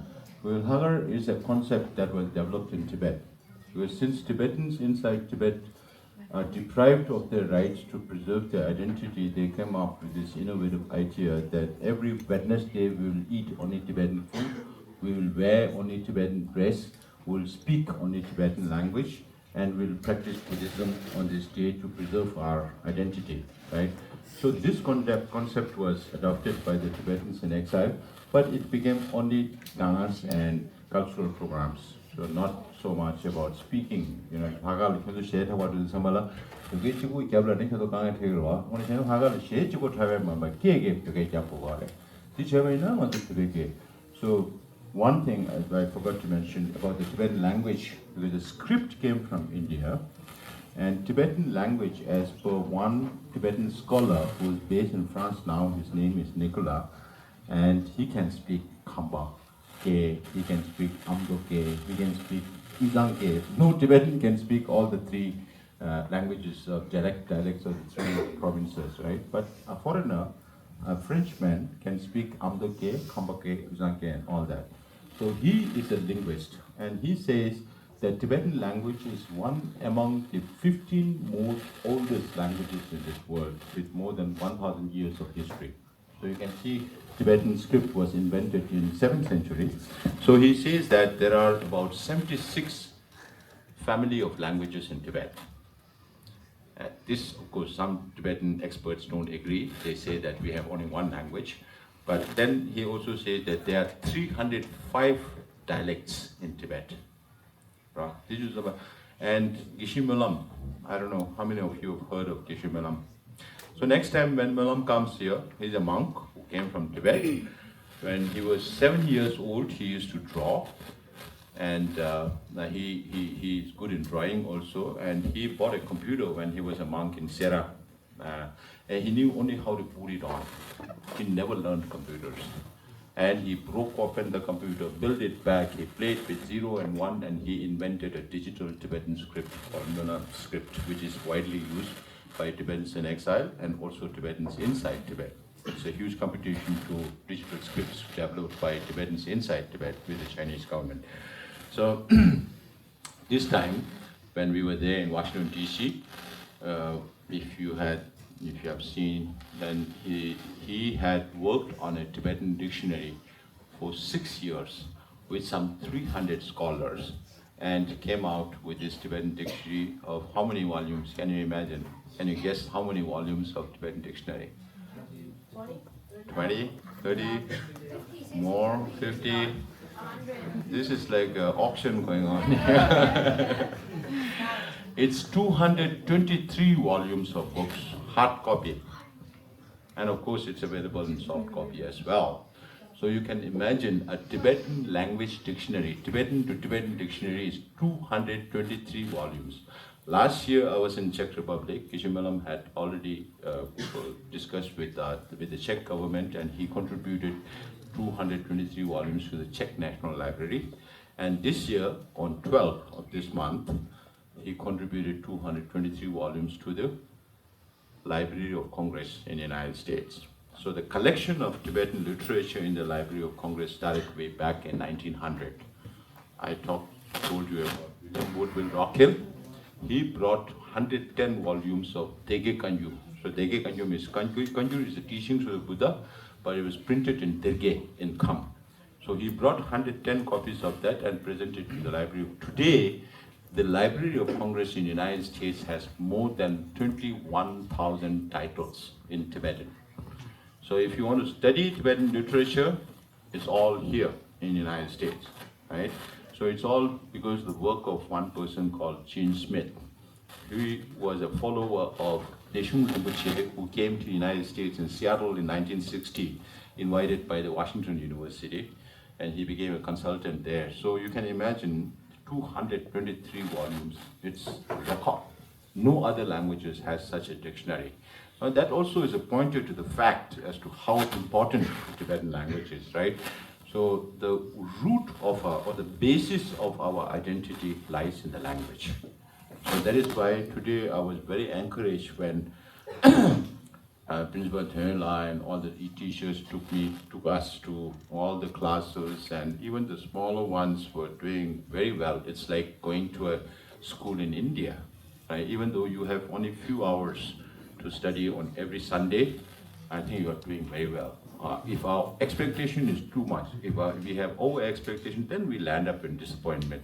Even in India, you have studied Tibetan throughout the year, but after you finish your high school, then some are not even able to write good letters, right? But here, with the help of all the teachers here, and I always remain indebted to all the teachers because they are responsible for shaping you to make you into a Tibetan. So language is very important, first thing. And then this information I gave you, these are very basic information.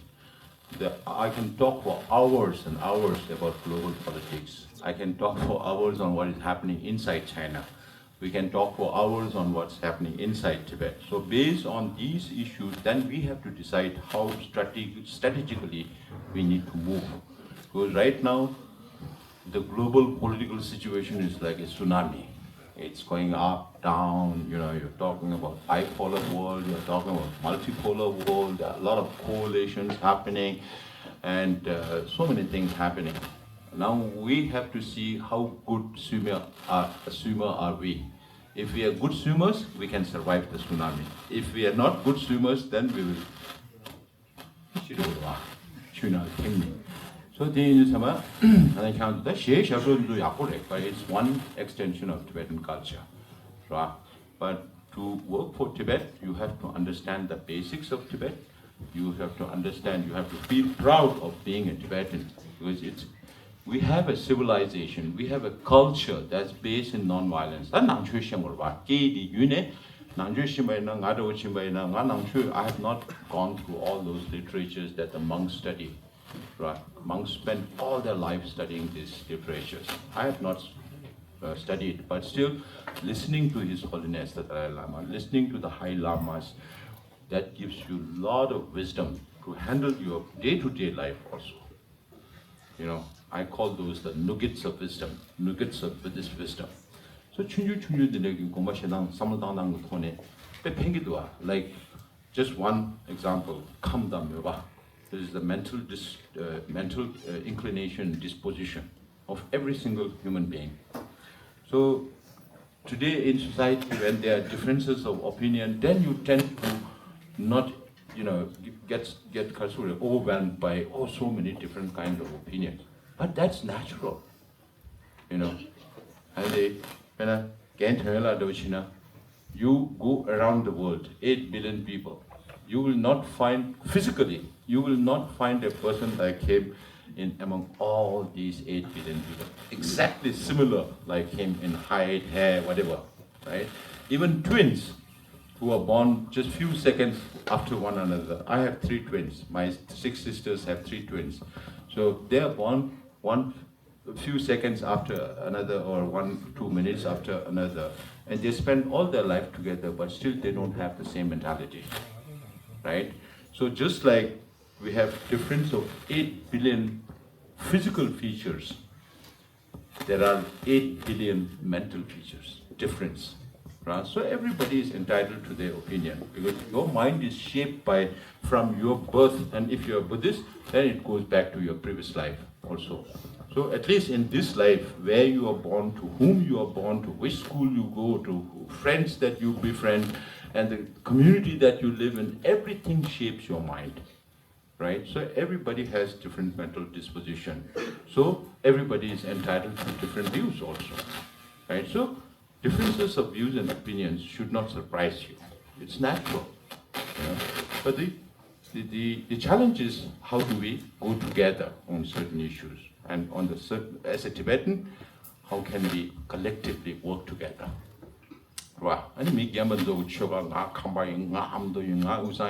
Don't get involved into all this. It's all foolish, too foolish. We don't have our own country, right? Once we go back, then we can talk about all this. But right now, when Tibet is occupied, if we keep infighting amongst ourselves, with the very little resource that we have, about 130,000 people, that will also get scattered. Then how can we fight an opponent like China, which is 1.4 billion? So language, and because foreigners who get interested in Tibet, first they learn Tibetan Buddhism. They get interested in Tibetan Buddhism. Then they understand a little bit about Tibetan politics. That's how they support us, right?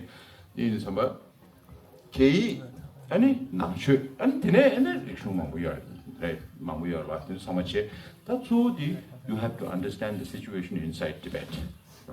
And what is going on in China, how that is going to impact Tibet. And then you look at the global situation. One reason why I could not stay in Dharamsala for the 10th December celebration and come to the United States is also we were waiting for the US elections to get over. The whole world watches the United States because the United States is the most powerful country in this world, right?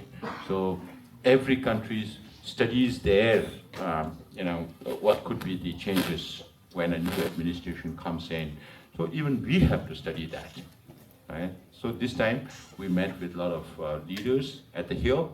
We met with the Foreign Office in the administration. Then we met think tanks. We met many other people too. It's not enough to just watch news. Because news is very momentary, right? And if something is happening, you have to look at the whole issue from different perspectives, a holistic perspective. Don't look at it from a very narrow-minded point of view. If you can look at different perspectives, then you will develop a more holistic approach on how to resolve this conflict. So we are an exile community and we have to see whether we can put our hand in, or a leg in, or a head in, or a whole body in. So we have to always look for opportunities and challenges, right? And future also, we will need to study as to what could happen to China in future. So under every different scenario, then we look at different opportunities, different challenges. So if we know this right now, then we know exactly when that thing happens, we are prepared. We are ready to take that opportunity. If we are not prepared, then again you have to go back to the drawing room and start working on it. By that time, that opportunity might have evaporated, Sometimes it could be a very small window of opportunity, sometimes it could be longer. So we have to learn to adapt our situation with the developing or evolving dynamism and fluidity of international politics and its relation with China. So a lot of our costs will depend on US-China relations. President Trump is talking about 60% tariff on all imports from China. Whether he will do that or not is something to how the new administration is going to harmonize all the paradoxes that we see. So, yeah, it'll be a challenge. It's built into an act on July 12th of this year, and this talks about 4 main issues. One, Chinese government says there is no Tibet problem. They say Tibet is a socialist paradise, but they don't allow people to see the paradise by themselves. And I tell the international community that people don't burn themselves to death in paradise, right? 157 Tibetans self-immolated from 2009 to 2022. And most of them are between the age of 17 to 34, which means they have never witnessed independent Tibet. They have never witnessed the 10 long years of cultural revolution in China where they destroyed everything old. They destroyed 6,000 Tibetan monasteries in Tibet. As a result of Chinese occupation, directly or indirectly, about 1.2 million Tibetans died. Right? So these people are not seeing it. They see only what the Chinese government is doing to Tibet and Tibetans today. And they are driven to this self-desperation, to this state of desperation to burn themselves, hoping against hope that the Chinese government will pay some attention to their plight, or hoping against hope that the international community will come to their rescue. But unfortunately, we have not received so much attention or traction from the international community. And international community, oh, Tibet issue is dead now, nobody cares. The Uyghur issue has become stronger, Hong Kong has become stronger. And I tell the Uyghurs in Hong Kong, it's not a competition between Hong Kongers and Uyghurs and Tibetans and Mongols and Manchus, right? As long as the perpetrator is the same, it reflects the same on the international community. So,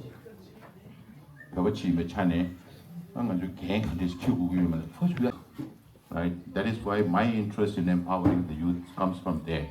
And one time we invited Professor Samdong Rinpoche to speak to the youth about the responsibility of the Tibetan youth towards the Tibetan cause, just like your question.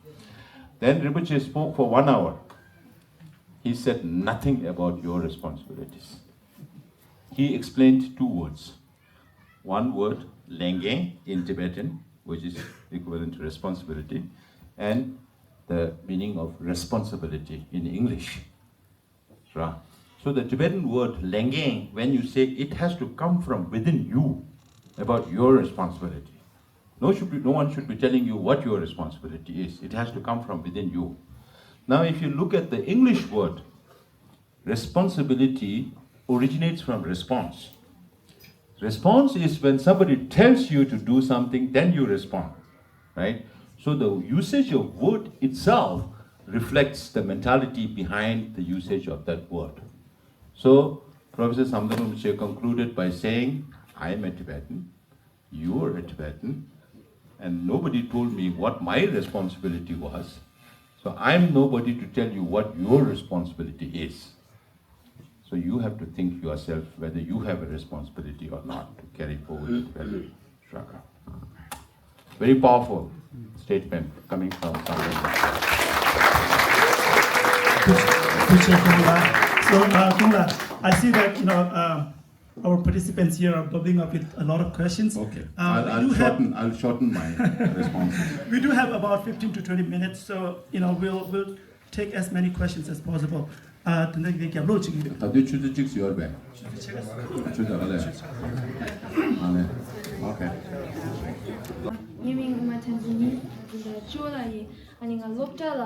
SFT chapter 6 SFT Berkeley highlighter.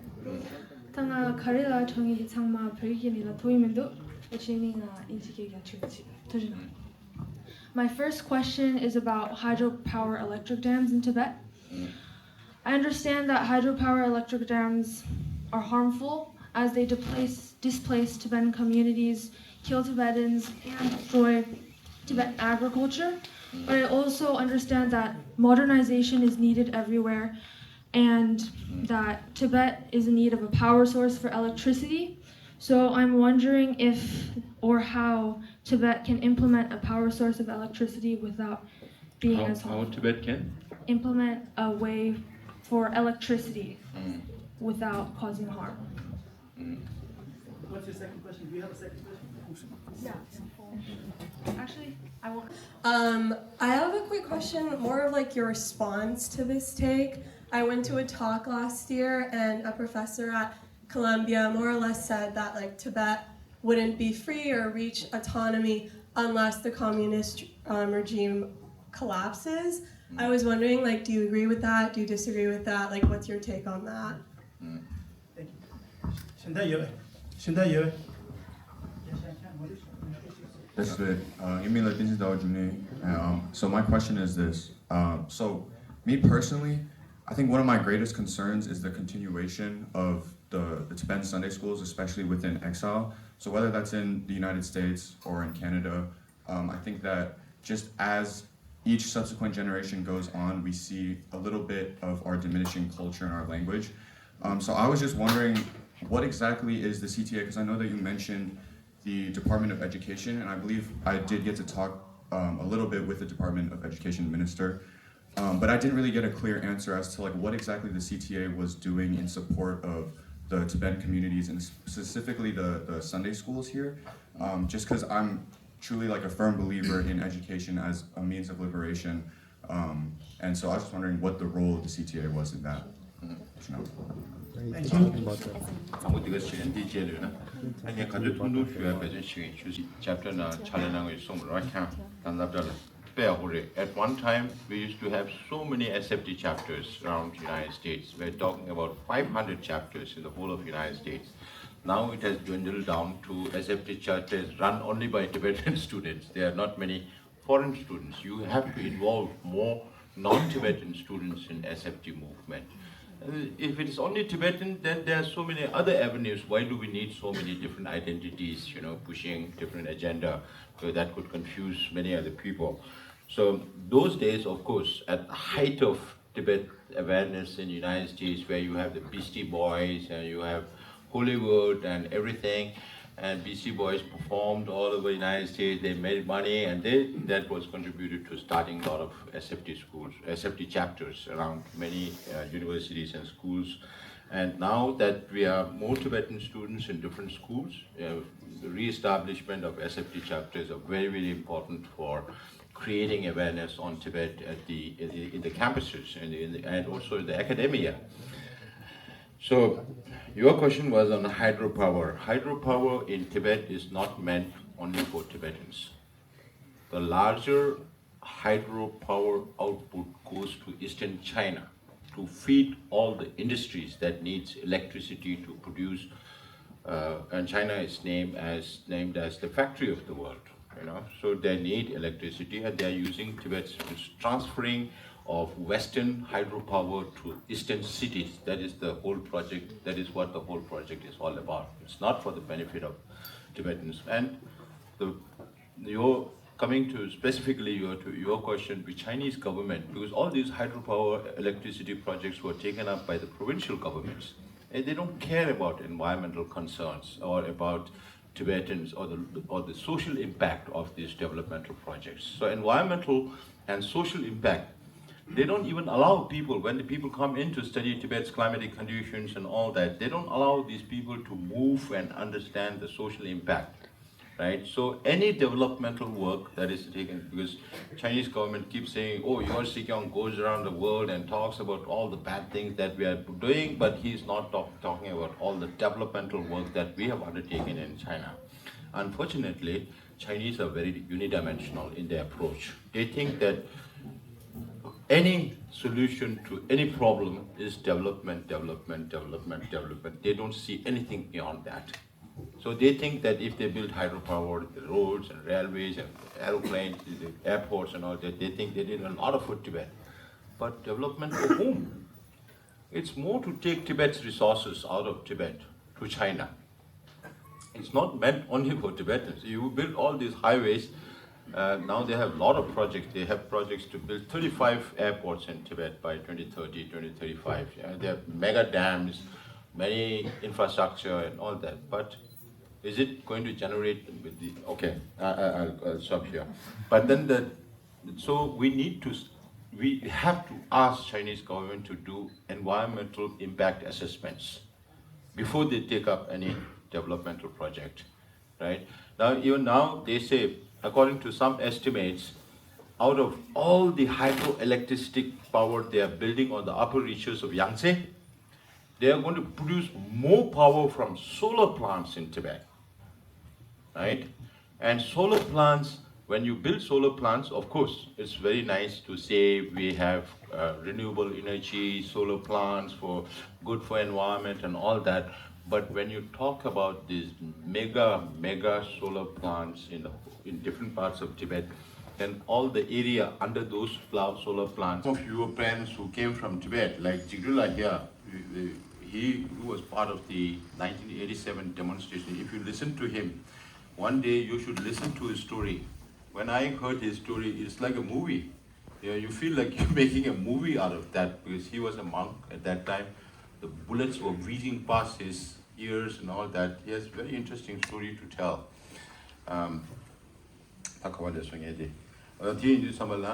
So, middle way, as I mentioned, His Holiness appreciates the concept of European Union. So every one of us have to live to. It's a small world. Only 8 billion people, right? And so why not we live in peace with each other? Why is Putin and Kim Jong-un and all these people, Xi Jinping, I don't understand their mentality. What are they trying to do? Russia can create a new Ukraine. If you consider all the amount of money they are spending to invade Ukraine, Russia is so big, they can create another Ukraine. Why they have to create another? Why they have to invade Ukraine? They have a lot of land. And for that matter, China also. They are claiming Taiwan is part of what? No, what do they do with Taiwan? Is a small island. China is very big. But still Xi Jinping keeps all these hegemonistic ambitions in the region. Why? What do you do with all this? Why can't you let the Taiwanese people live in peace with themselves? So these are very, very, and power corrupts and absolute power corrupts. Absolute power corrupts absolutely.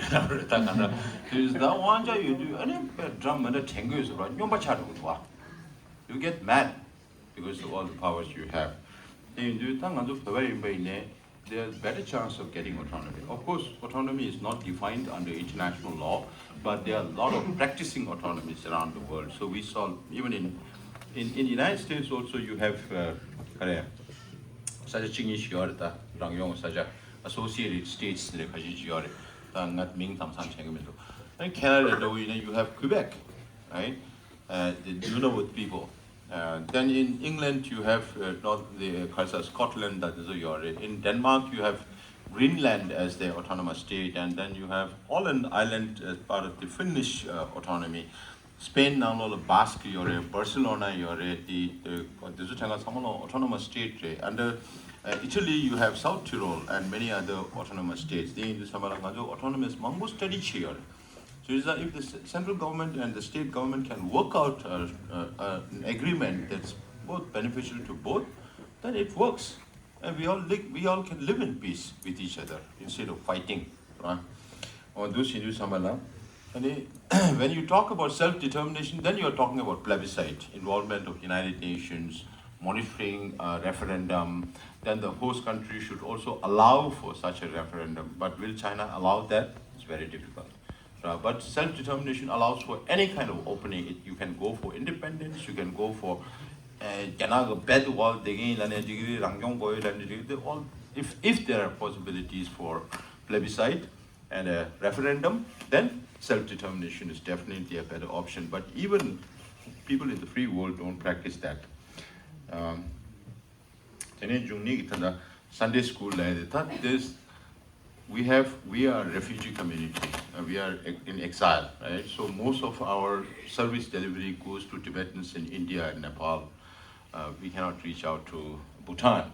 So right now, the situation is improving, but we still need to take care of the Tibetans in India and Nepal. That is where all our funding goes there, and we look after that. Now, this year we were looking for Namjila, and we were working with the Senate appropriators to find out whether we can keep some amount for the diaspora community elsewhere. And now that you are in a country like United States, and if you have one good person as a fundraiser, in fact, your principal is a very good person to write grants and seek grants and all that. If we can have one professional to work in the Office of Tibet, if his or her salary can be paid by the Tibetan communities in North America, that person will make more money than his or her own salary, right? So America has a lot of openings. There are a lot of institutions, organizations. You have to know the right gate to enter into. Then you know there will be a lot of resources. So the problem is time. Because when you are in school, you have your regular classes, you have, when you get into high school, junior high and all that, then you have a lot more things on your head that you don't have too much time for Tibetan classes. Right? So one option is for you to study in a Tibetan school in India. It's like my daughter, when she came to the United States, when I was posted here, she studied up to grade 8 in India. So now she can speak good Tibetan. All that is the formative years, very crucial for those kind of things.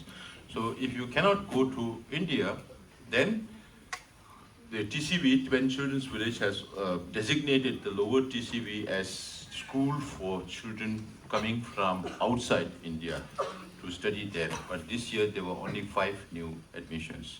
It's not enough to run a school with 5 students. So they had to stop that and put the 5 students in upper TCV to study with other students. But in future, if there are more students, we will have to work towards getting facilities for you in India. Now, the other option is to start schools here in the United States. So the Tibetan community, there is one person called Dadala, because in Minnesota there are quite a number of Tibetans, and the former Kazangawang Gawala, a former president of the Tibetan community of Minnesota, and some foreigners, they have come together to start a charter school for Tibetans in Minnesota. Okay, so this is going to be the first. And hopefully they can start the school by 1st September this year. And if they can do that, then this will set an example for other Tibetan communities to start similar schools. Then you can learn from Minnesota experience and see whether you can start a charter school here. And Tibetans in Minnesota are also working on a Tibet Town project. So in India and Nepal, we are all located in compact communities, except for places like Gangtok, Kalimpong, which are scattered communities. So because of those compact communities, we have been able to preserve our language, our culture, our religion and crafts and arts and all that. And now those communities are getting scattered because younger generations are moving out. So you are all born here. Otherwise you would have been born in India. Those who are born here, right? They are planning on a Tibet Town project to accommodate about 300 families. And within that 80 acres, if they can move the charter school also there, then you will have a Tibetan environment for very small children. So they grow up in the Tibetan community, speak Tibetan language, imbibe Tibetan culture and all that. So these are some new initiatives that are coming. Our community is also evolving. We are going through a lot of social and demographic change, and we have to adapt accordingly. If we are not able to adapt, then as you say, we will land up in big trouble in future, right? So thank you very much for your concern, and thank you for your question.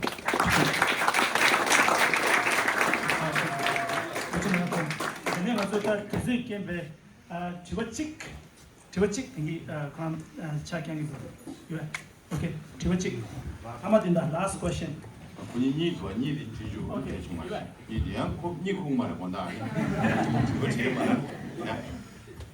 Let's select one single shot. Tsering tiwashi tanda purto umelam ki perki chatin thola dubde kartop yore. 나 도너지. Kungela kamsa nyeming na senam yanzi sen nye tiwani nga zo lop tu shiki ngune umelam ki tichi la shawa she toba kari yota.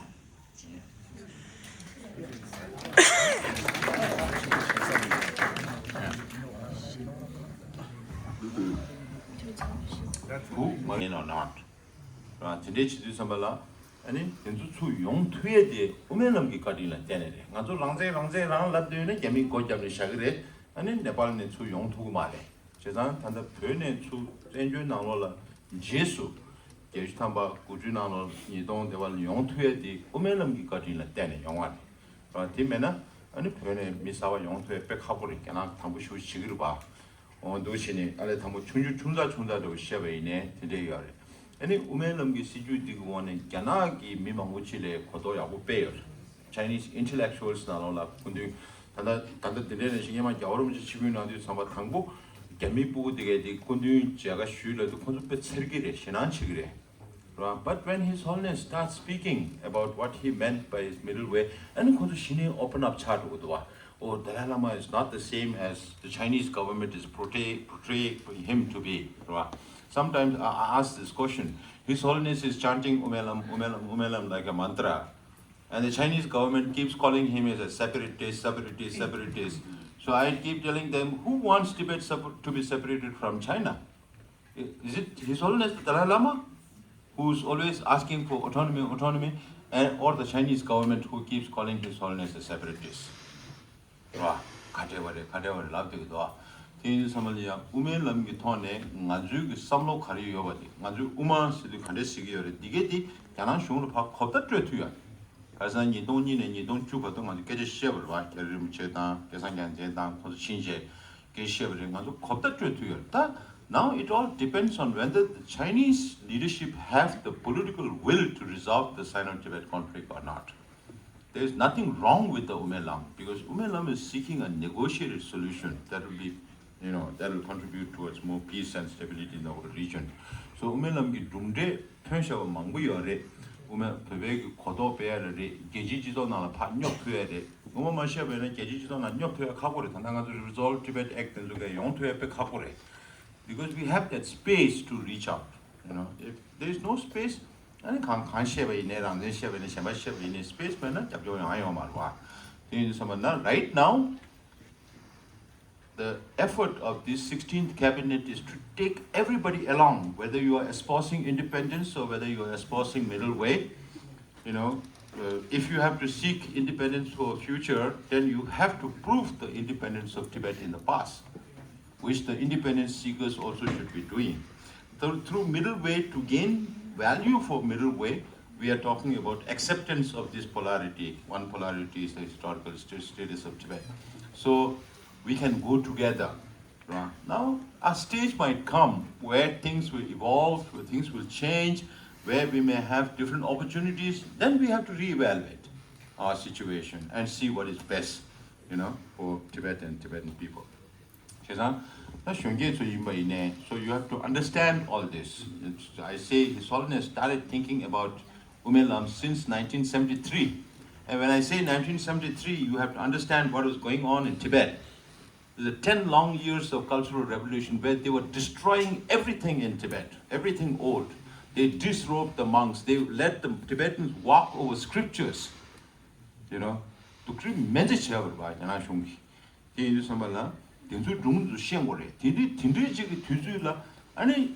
China also became part of United Nations because of United States. Right? So if you find the time, you read this book, Kissinger on China. Right? Kissinger opened the world, opened China to the world, and then President Nixon went to China, and then Taiwan was kicked out of United Nations, and China came in as one of the 5 Security Council members in 1971.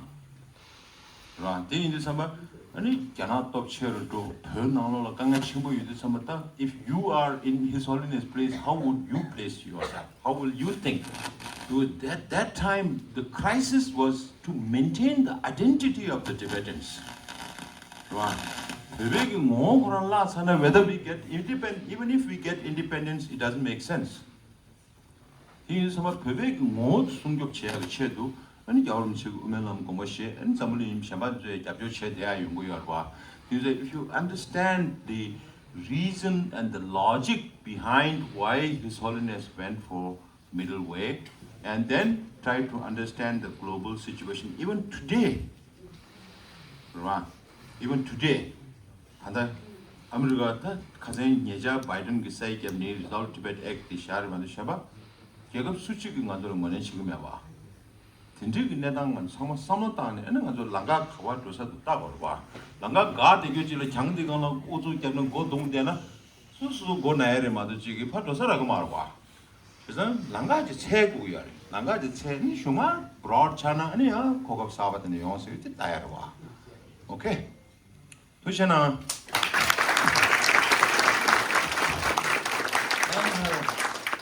Thanks for inspiring us. Okay, future Sikyong should come from you. Thank you.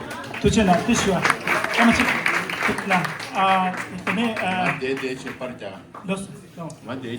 Kung pagi shusi ani nyam parkes. Ngi dinyam do dishu chawa samsata kung azu de kuba drube kapsurwa. Ani anda kung dema chipkina we kapsu ngazu sama deshu we irwa. Ani sama singe mayo cheto. Di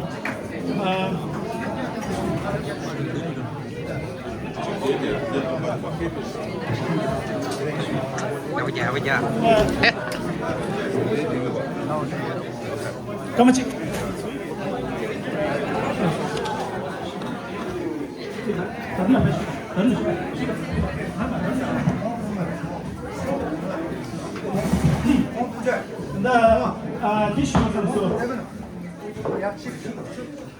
So as the Fizui came there, due to time constraints, we have to stop it right now.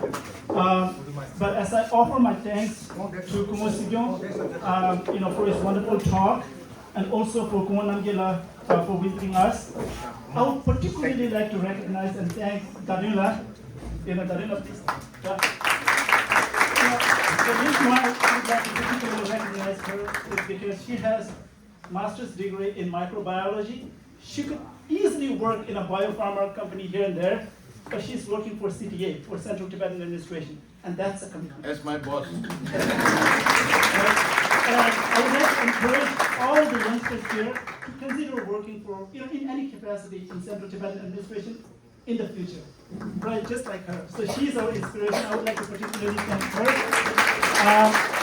So as we are taking pictures, I would also like to, as a way to conclude, to thank Kumo Sikyong. I think the message that I get out of from today's talk is very clear. If you call yourselves, I call myself a responsible and proud Tibetan, we have to study about Tibet. There's no two ways about it. If you want to call yourselves responsible Tibetan, then we have to study about Tibet, right? And that's how we can be more responsible and can be more meaningful with whatever we do. That's the message that I would, that I've received from Kumo Sikyong's talk. And thank you so much, everybody. Thank you.